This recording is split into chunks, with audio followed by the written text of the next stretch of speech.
Čaute, tu je 12. Opäť vás po dlhej dobe zdravím. Ja.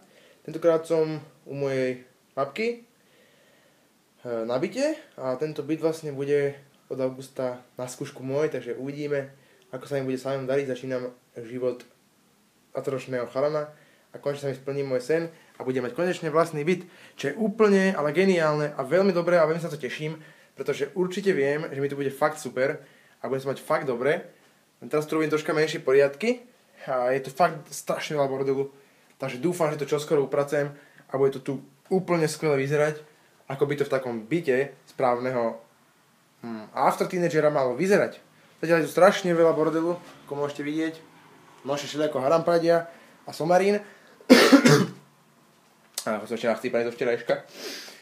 Takže uvidíme, keď sa to uprace, vám môžem garantovať, že budú videá častejšie, budú lepšie, s vyššou kvalitou a možno sa naučím ešte použiť také tie programíky na zostrihávanie videí, aby tam v tých videách to vyzeralo troška lepšie, ak sa zakokotám, aby to tam nebolo, pretože zatiaľ to nemôžem používať, tak sa snažím nejako, aby tie videá boli rozumné. Včera som mal takú dlhú chvíľu, som pozeral Game of Thrones, poslednú sériu, štvrtú sériu, vlastne poslednú časť a ja mám taký strašný zlozvyk, že si okúsavam, strašne si kúšam nechty, strašne. A je to strašne zlé, ja viem, aby som s tým niečo robiť. A potom takto dopadáva, že som si zaväzovať prst, jak Dilino. A tak ďalej.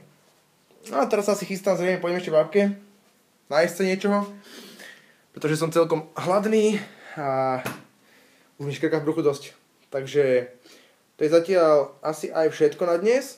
To je taký krátky vlog, aby som vlastne rozbehol tú moju ten môj facebookový fanpage.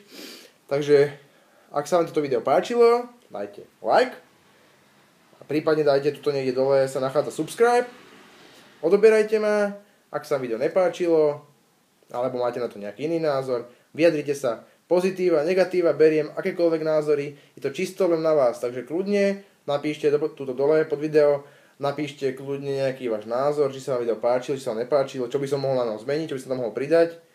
A názory typu zmení sa ty, odíď z videa, to si radšej nechajte. Takéto veci nepotrebujem čítať. Takže to je pre dnešok všetko.